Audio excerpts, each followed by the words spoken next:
Okay, so let me just greet everyone. Hello, everyone. Welcome to the series on the MPI Multidimensional Poverty Index, coming to you today from Oxford Poverty and Human Development Initiative in the University of Oxford, UK. I'm James Foster, joining you from the George Washington University in Washington, DC. This is the first seminar of this term's series, in which our friend Monica Pinilla will be presenting a paper on multidimensional poverty indices. We'll be very interested in hearing what she has to say, but I'll turn it over to the local authority. Claudia, could you begin the seminar from Oxford? Thank you, James. So to introduce Monica Pinilla-Roncancio is a researcher here at OPHI. She has worked at OPHI since 2014 and was formerly a director of outreach leading in the OPHI team, supporting governments in building national multidimensional poverty index in Latin America, East Asia, Africa, and the Middle East. And her core research interests include disability, multidimensional poverty, inequality, and health economics. From 2016 to 2018, she was a postdoctoral researcher at the Universidad de los Andes and remains there as an assistant professor and is trained as a physiotherapist. So today, Monica is going to talk about multidimensional poverty and disability status, poorer in multiple ways. So welcome, Monica, and thank you for being with us today. Thank you very much, everyone, and good morning, good afternoon, everyone. So as Claudia mentioned, I'm going to talk about multidimensional poverty and disability. This is one of the studies that aims to present a new disaggregation of the global multidimensional poverty index, but by disability status. It's the first large study that we managed to do on this. Because until now, the data was not allowing us this. So this is a study that we have been conducting, and hopefully it will be launched early next year. And I just want to talk a little bit about what is the motivation on having this and why we are so interested, and why I am so interested in talking about multidimensional poverty and disability. And it is something that says that poverty and disability are related. And since the 2000, there has been a theory that people with disabilities are one of the poorest groups in the world. And also that says that disability and poverty it's a relation that is circular. Therefore, what you are seeing is that persons with disability are presenting higher levels of poverty, but also people living in poverty are more likely to become disabled. And this is mainly created because there are some external factors and social exclusion factors that increase the risk of a person with disability or a person who has a health condition to become poor, because they don't have access to education, they don't have access to health, employment. Their living standards is usually lower compared with persons without a health condition. And also, when you're living in poverty, you are facing different risks, and you face risk of becoming unhealthy or facing health conditions. Like, let's say you have a fever, or a small child has a fever, and the mother or the family doesn't know how to manage, and that fever can become a season, and a season can become like a brain injury. And something that is like really related to that. Also, persons living in poverty are facing higher levels of violence. They are more likely to live in a violent neighborhood. And this also increased the risk of becoming injured in different ways. So there are the different mechanisms in there that really increase that persons who are living in poverty can become disabled because they face a health condition, and this health condition they are going to face a social exclusion, and therefore they're going to become disabled. And this is a cycle that has been analyzed. It is almost impossible to see what is first, if disability or poverty, but what we know is that persons with disability are facing higher risk of poverty. And that's the hypothesis that I really am interested in analyzing, more this relation from persons with disability to persons to become poor, because this is the one that I really think that it's more important, at least for me. One thing that it's also relevant to say is that there is like there was a systematic review, and there is different evidence that shows that persons with disability are more likely to be income multidimensionally poor. The evidence on income poverty is not as strong as the evidence in multidimensional poverty. Usually what we find in multidimensional poverty is that persons with disability are more likely to be multidimensionally poor, but in income poverty, depending on the levels of income on the country and depending on the levels of poverty of the country, persons with disability in some cases don't show difference, a significant difference in the levels of poverty compared with persons without disabilities. And this is something that is really, really important to keep in mind. And when we think about multidimensional poverty and disability, it is important also to think in what I was saying before, that persons with disability present lower access to basic opportunities and services. Therefore, they present lower levels of education. They usually are excluded from the labor market. Therefore, they are working in the informal sector, or when they are not working, they usually are not unemployed, but they are outside the labor force because they feel that they don't have access, or that there is a social exclusion, that they cannot get jobs in the same with the same facilities or the same opportunities as persons without disability. And also, one thing that is important is that the levels of multidimensional poverty for persons with disability increase once the severity of the disability increases. So persons with severe disabilities usually face higher levels of multidimensional poverty compared with persons without or with moderate or mild disabilities. And this shows also like the importance of social exclusion, of the role of social exclusion in here.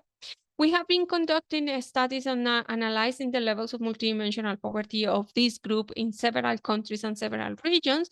And another thing that is important to highlight is that in some cases, we use individual measure versus household measure. And for those who are not new for multidimensional poverty, you know that a lot of the multidimensional poverty indices are computed at the household level. But you also can compute individual measures, and therefore you are identifying individual deprivations, and you are not aggregating at the household level, but you are computing individual poverty profiles for persons with and without disability. So what we have identified also in the literature is that it is better in some cases to have individual measures of poverty than household measures of poverty, because sometimes persons with disability are left behind inside their household. So they might not be deprived, the household might not be deprived in education or access to different services, but we know that persons with disability are facing deprivations inside the household that are important to analyze.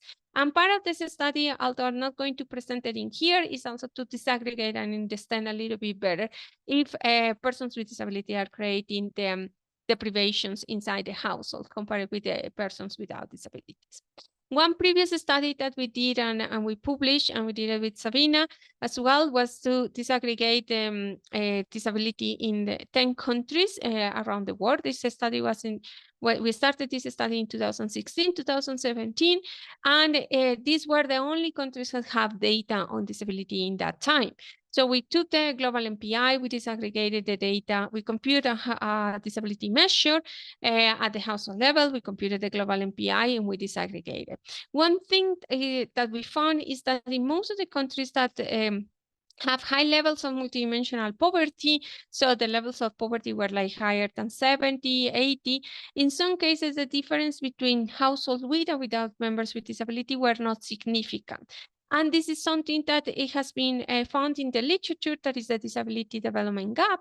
And this disability development gap, what shows is that when you are in a really, really poor country, there is not significant difference between households with and without members with disability.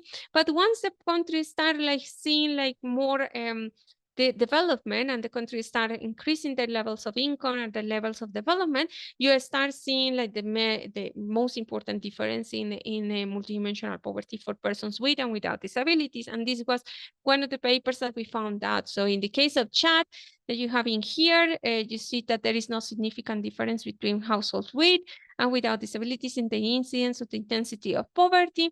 But if you go to countries like Ecuador, there was like that the levels of the incidence is much lower. You see that persons with disability have 7 percentage points higher incidence. Sorry, in here, 16 versus 30 versus 3.2. So persons with disability face higher levels of incidence compared with persons without disabilities. So this is something that is associated with this disability development gap, that is like more advanced the countries, persons with disability are left behind from develop. And now with the Sustainable Development Agenda, we are really calling for not leaving anyone behind, and that includes persons with disability. Another studies that we have conducted, and this was one using data from Cameroon, Guatemala, and India. This was like a specific surveys in those countries, and we created a multidimensional poverty index at the individual level. And in here, what we saw is that in all the cases, in all the countries, you will see that persons with disability face higher levels of incidence, intensity, and also deprivations in all the indicators. So you see countries like India, the orange lines are persons without disabilities, and the blue lines are people with disabilities, and you can see the really important difference that are in access to sanitation, assets, school attainment, transportation benefits, and so on. The same happens in Guatemala, and the same happens in Cameroon. So in here also you can see that there is like persons with disability in all the countries and all the contexts are leaving behind. And final study that it's going to give you as a background is a study that we did with Morgan Banks from London School of Hygiene and Tropical Medicine, and we create a national a multidimensional poverty index tailored for persons with disability. And again, we found in here that in Vietnam and Nepal, persons with disability are facing higher levels of incidence, intensity of poverty, and MPI compared with their with persons without disabilities in the two countries. And why is this important? Because like one of the things that we really want to highlight is that multidimensional poverty measures are capturing better the barriers and the social exclusion aspects that persons with disability are facing in the different contexts in countries in Africa, in Asia, and Latin America. And that is important to continue disaggregating these measures by disability status because they are providing more information. And now we have the opportunity to do this with the Global Multidimensional Poverty Index. So we did it 5 years ago using 10 countries, and now we are doing it with more countries. The data and the results I'm going to show you, we are still like cleaning it for problems in the disability variable that we're going to talk a little bit at the end. So one important here is for those who don't know the global MPI is a measure of acute multidimensional poverty that includes 10 indicators related to health, education, and living standard, and is computed for more than 100 countries around the world, and complements the $2.15 per day used by the World Bank in monetary poverty. The global MPI can also be disaggregated for more than 1,200 subnational regions for different groups, age groups, rural areas, female and male headship. And it has been harmonized for more than 5 billion people in 80 plus countries. And this analysis that I'm presenting here is a complementary analysis. And it is the first time that we do this for more than 10 countries.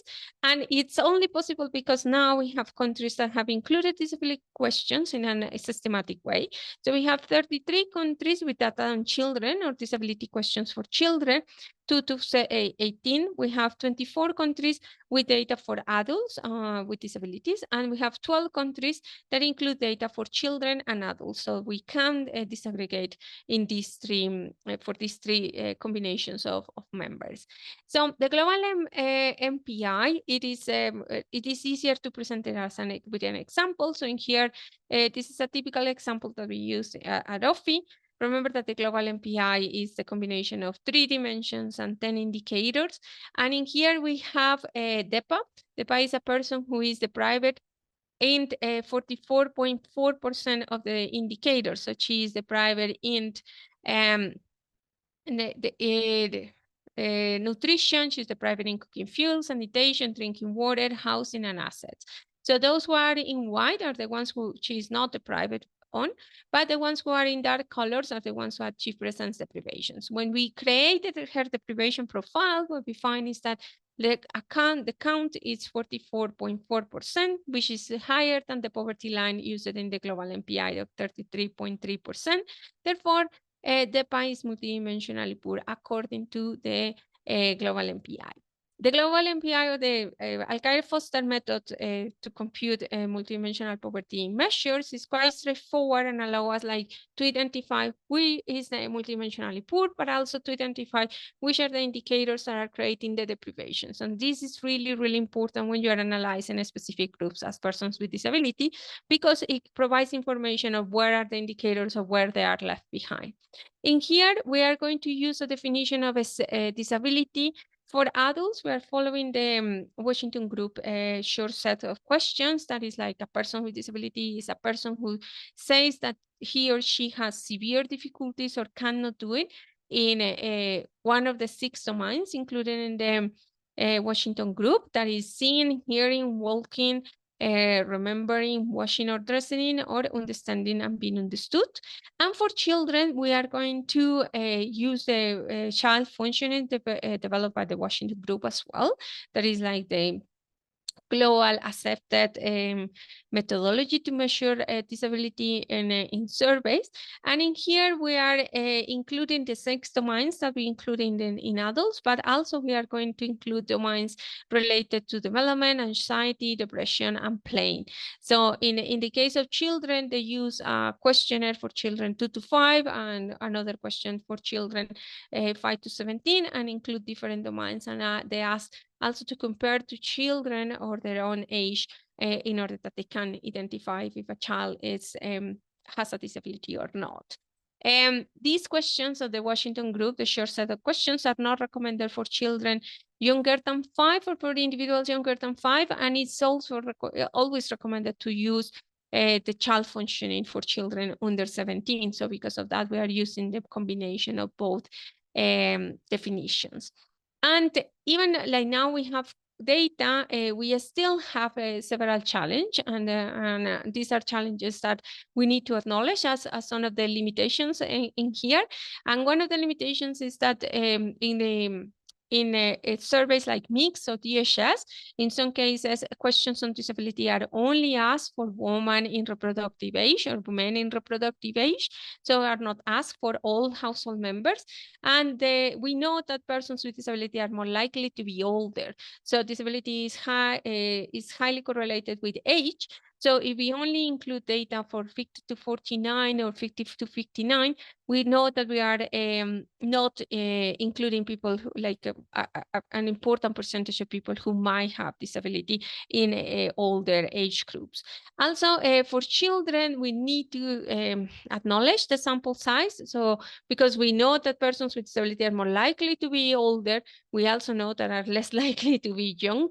And children who are 2 to 5, we have seen that in different surveys, even using the functionality data, you will see that everyone is reported to be disabled, or in some cases, no child has been reported to be or to have a disability. So there is also challenges in how disability is understood in the different age groups and how the data is allow us to do this. And if we have really small sample sizes, we cannot compute standard errors.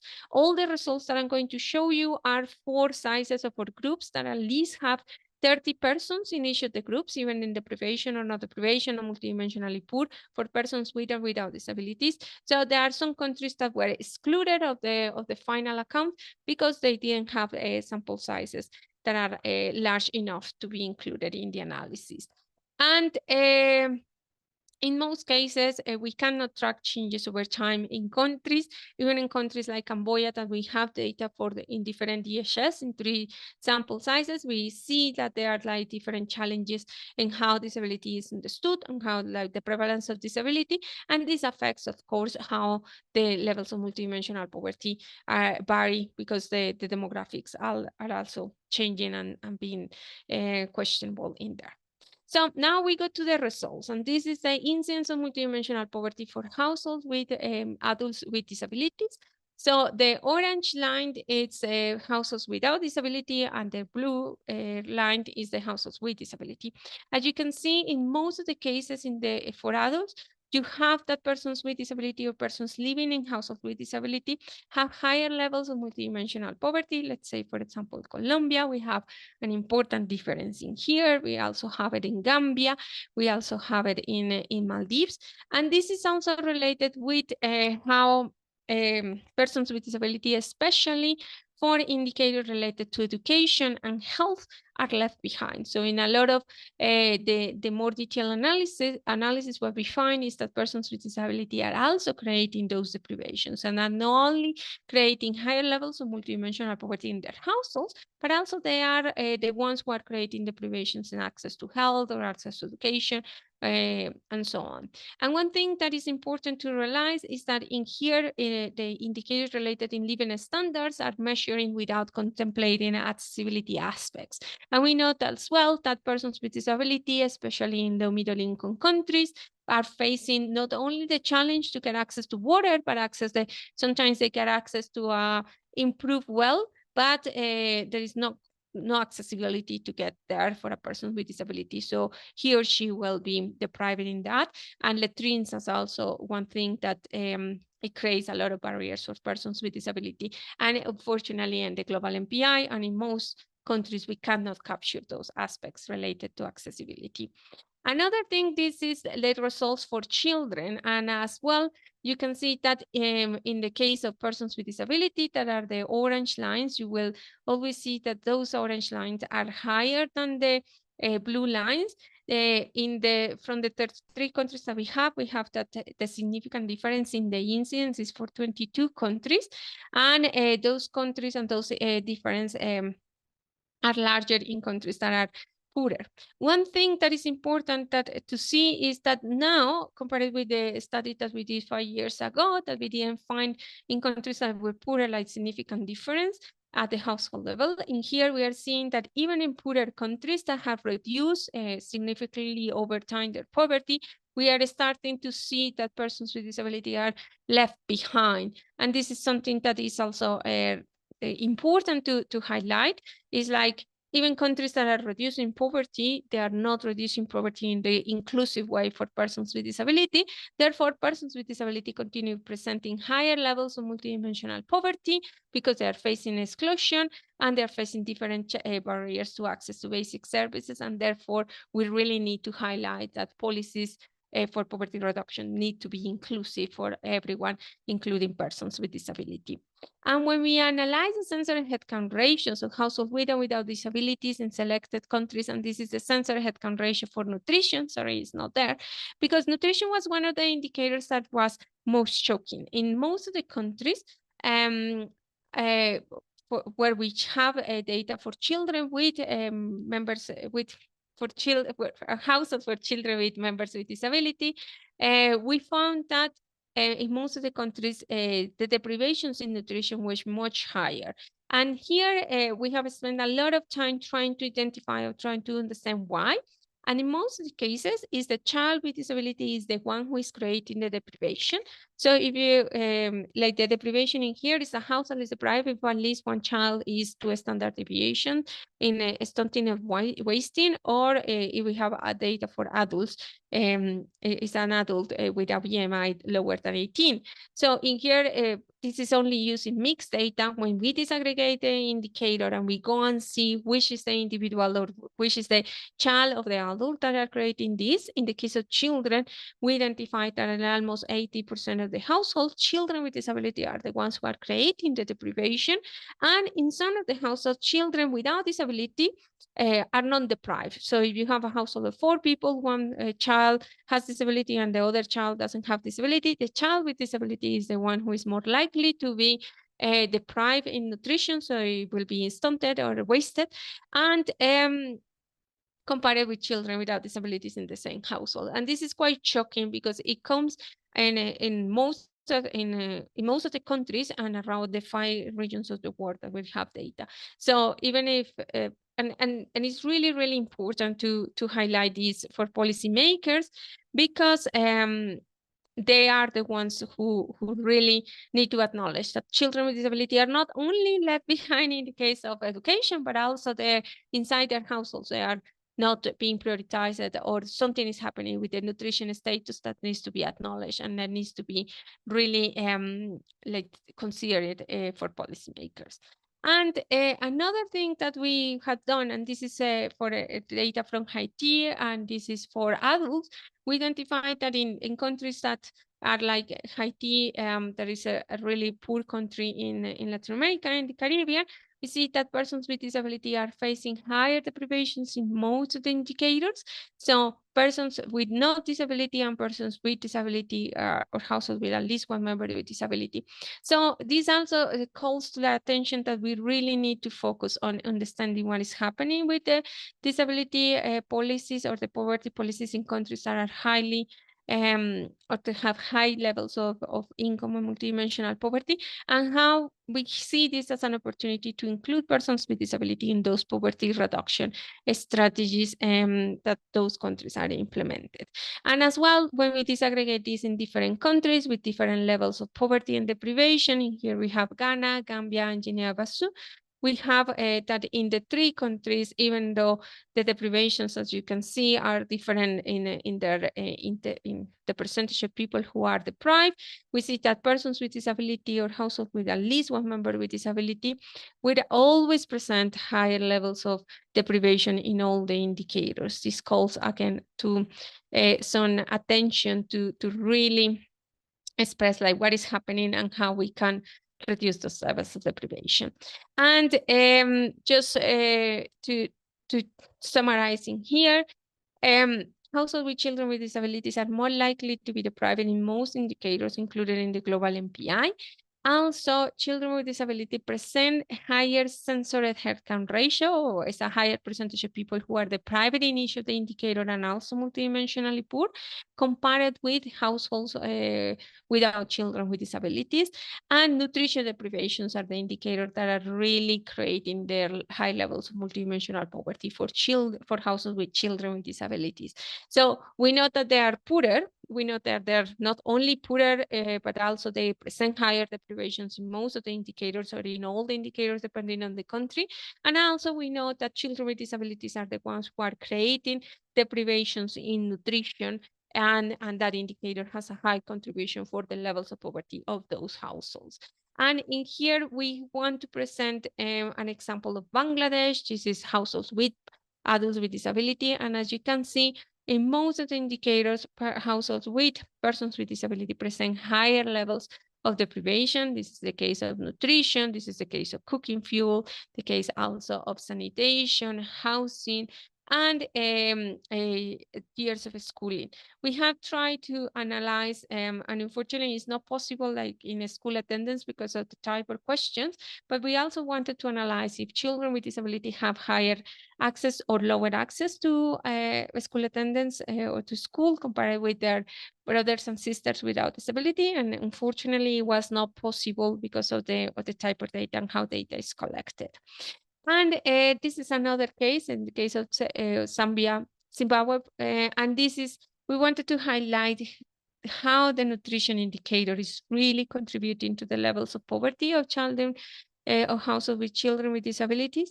This is one key indicator in the combination on the poverty profile of households with children with disabilities.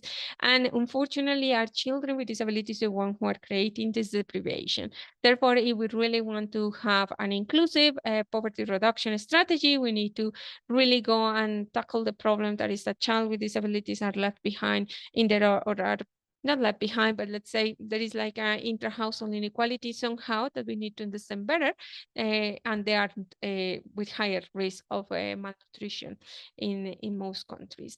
And just to conclude, one thing that is important is that households with people with disabilities are presenting higher levels of multidimensional poverty.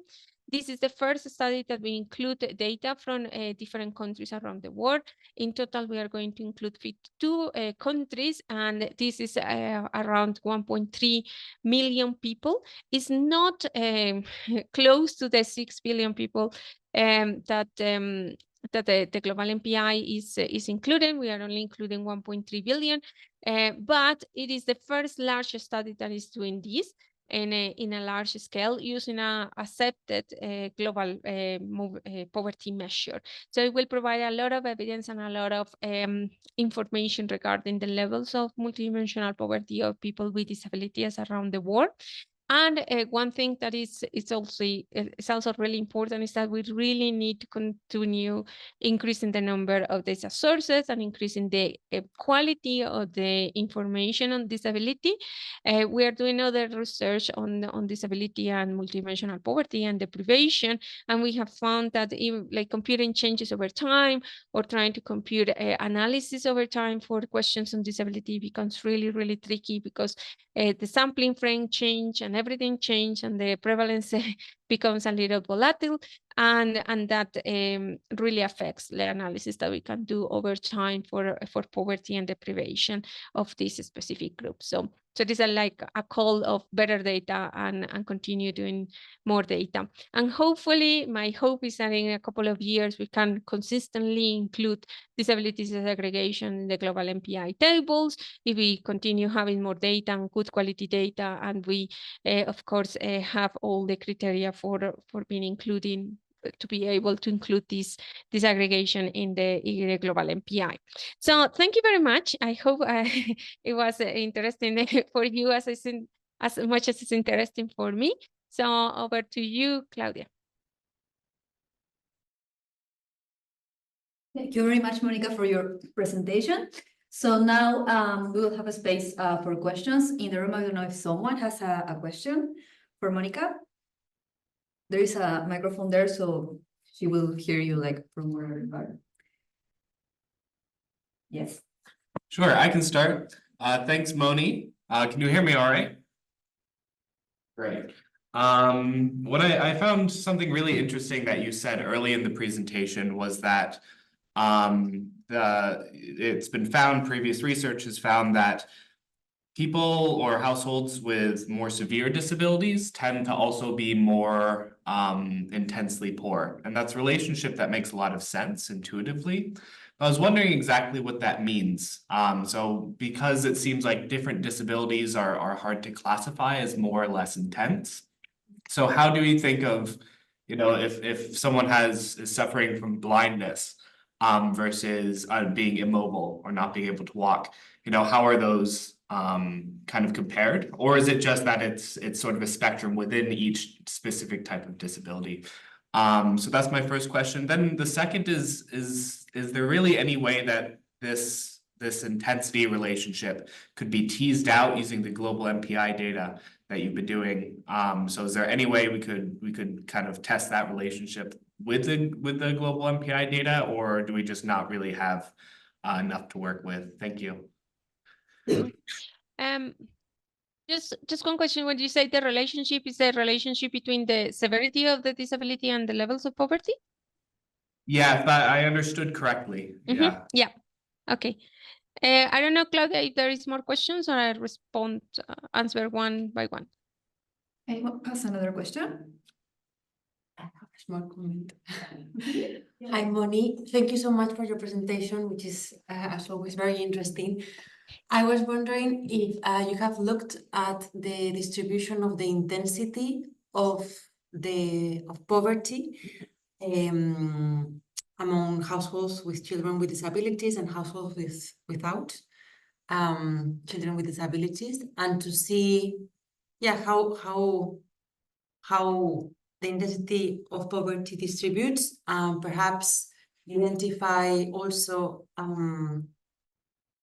the bundles of deprivations, or like the deprivations that repeat more often for these two groups of population, to see perhaps, I don't know if this could perhaps enable you to see more drivers of this issue, these differences.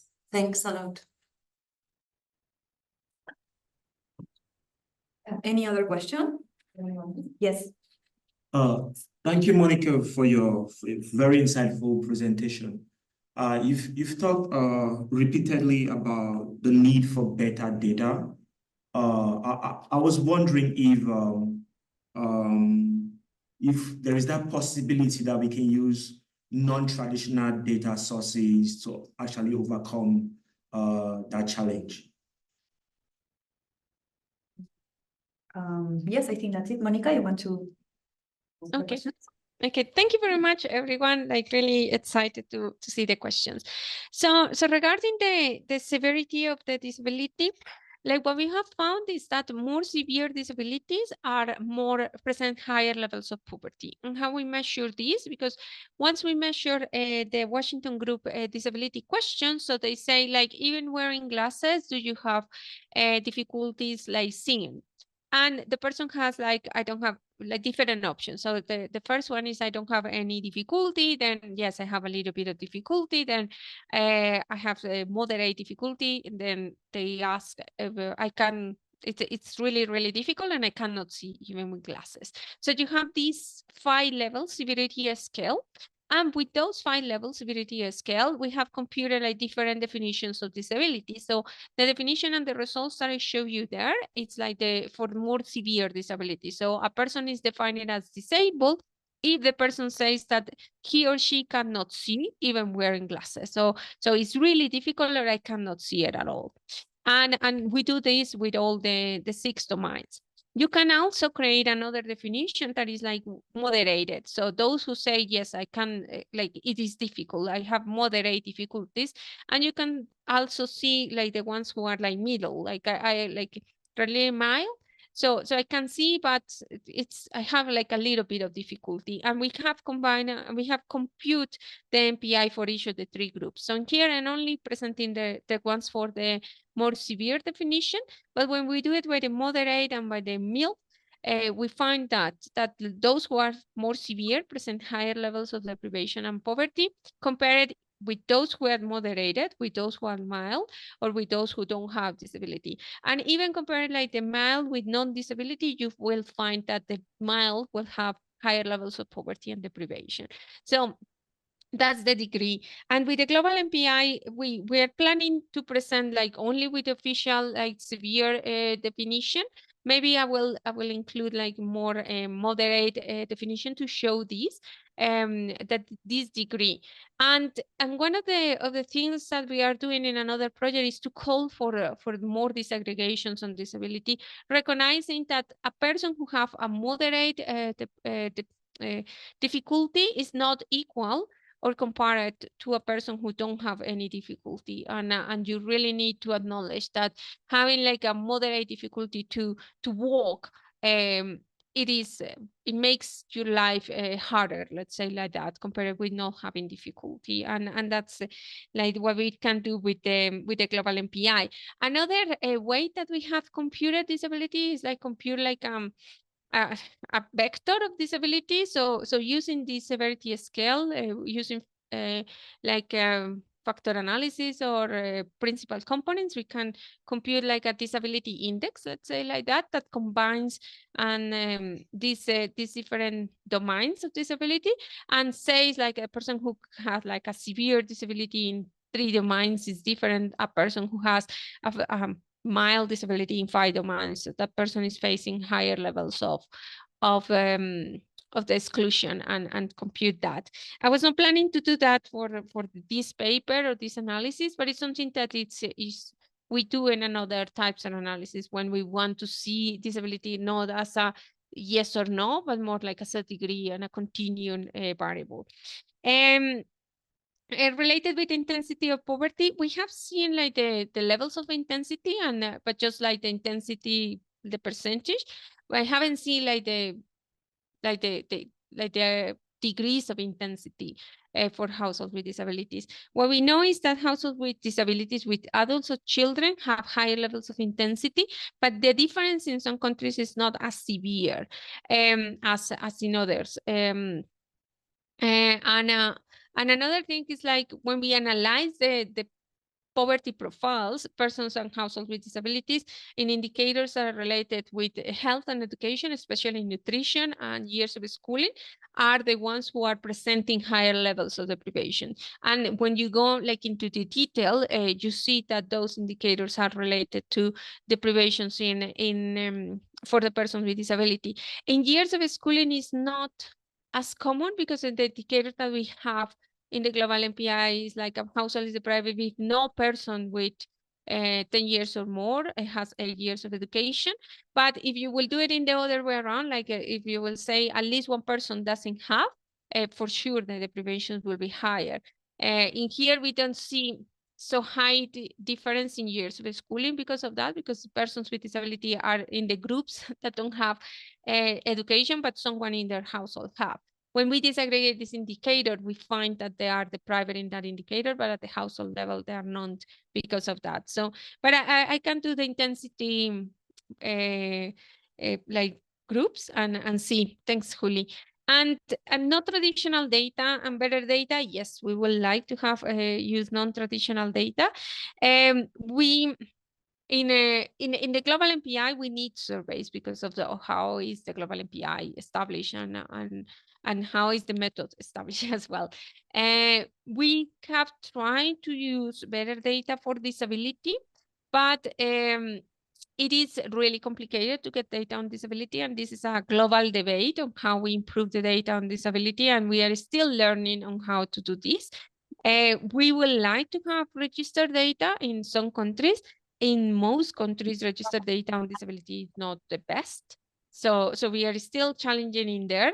I think in like the next call for better data that I'm gonna do is not only better data, that is like include questions on disability in household surveys, including household surveys that we use for the global MPI, but it's also to try to have better sampling on disability, because we're getting is in some countries we have like 25% or 40% of the people prefers to have a disability, and then you see another survey that was conducted the same year but different objective, and you have 5%, 10%. So we are calling not only better data, but better data sample on disability in order that we know better how is the distribution of the prevalence of disability, and we can compute better analysis and also changes over time in these topics.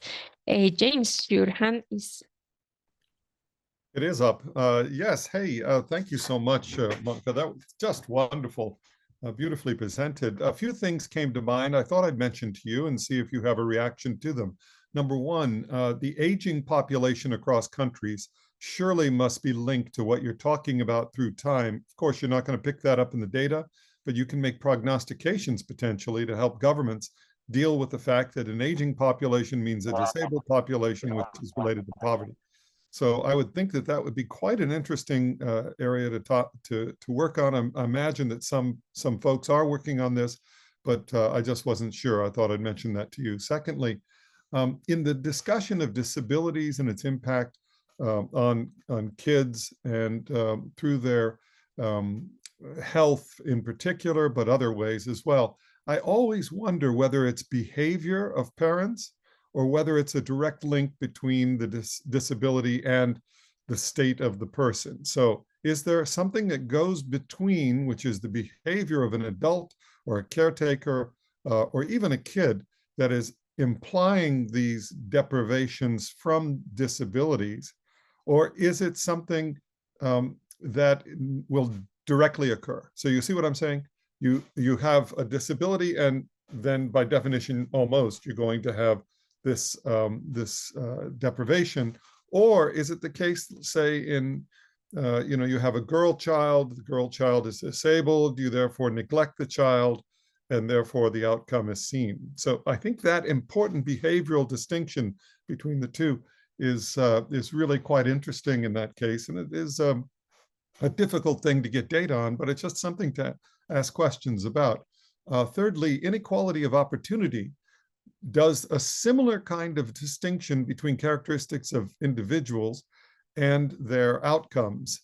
And what we're seeing here is disability is a kind of characteristic of an individual. So if you have either an individual or the household with an individual who's disabled as being the characteristic, it's separating out groups of people, which then you can see the outcomes different between the groups. And that's essentially what inequality of opportunity going on at the London School of Economics, doing their evaluation of inequality of opportunity, what it's about. I would assume that that mindset could be applied here, in particular, since so many people confuse outcomes and characteristics. and they say multidimensional, oh, it's inequality of opportunity. Of course it isn't, because we're not talking necessarily about different characteristics people have. These are actually the outcomes we're interested in.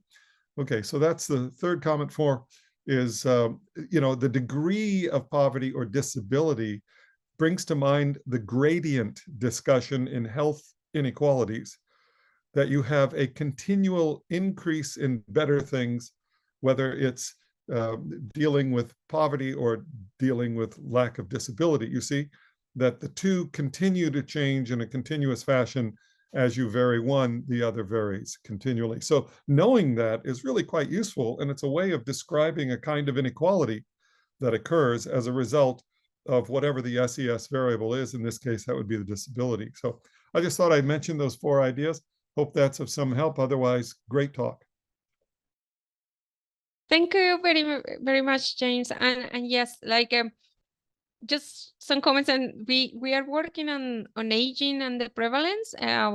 Not doing like projections or something like that, but more like trying to analyze what is the prevalence of disability and how we really adjusted by the aging population. And what we are seeing is that countries who are like have higher levels of or no have like the population is aging, like the disability is increasing, and that's also like one of the points that we always say, like you really need to focus. Persons like disability is not something that has a lot of attention in the discussions. It's not a group, but it's something that is going to increase in the next couple of years and decades. So it's also like you really need to focus on these people, because a lot of people will become disabled soon.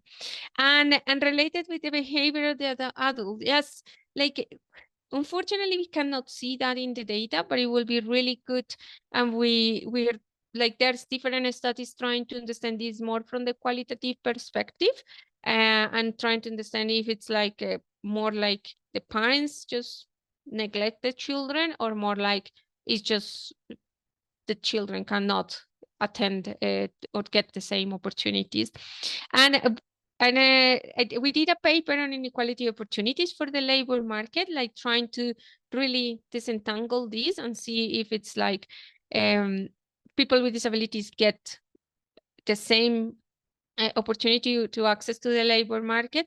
And it will be interesting to do it for other outcomes like education or yeah, education mainly. Yeah. Yeah. Thank you very much. No, they were like really useful points. Thanks a lot, James. I don't know, Claudia, if there is more questions or comments. Any last questions? Yes, there is one question here. Hi, Monica. I'm Rasika. I'm a physiotherapist from India, and I can very much relate to whatever you've presented just now, because I've been practicing in rural India, neurophysiotherapy basically. My question is very much related to the definition and how you carry your research across different countries. So because in India, as far as I remember, for example, say long-term illness are not considered as disability, but then in different countries it is. So when it comes to research like this, how do you classify disability in different countries? Because I remember that I saw a definition through your slides, but then even for that definition, data is not collected in India per se, because their definition is totally different.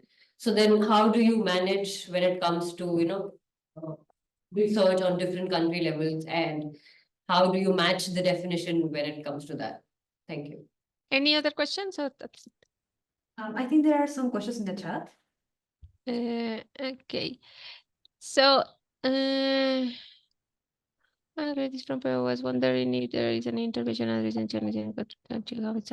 okay, so the first related to the definition. Yes, India is a country that we really would like to include, and which we know she was looking like for data on India. Unfortunately, there is not questions on disability and the DHS or in some important surveys in India.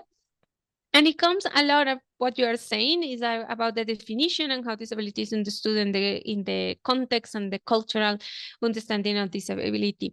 And in the way that we do it in a comparative study and in other groups that we are analyzing comparative data across the world, it's we use the international definitions of disability. Like the Washington group is one.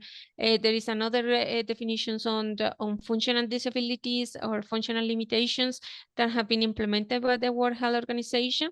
So we use that. And in here, what we say is like we need information on disability that is an international comparable measure that has been validated in different countries and contexts and cultural settings. And the Washington group fulfills that.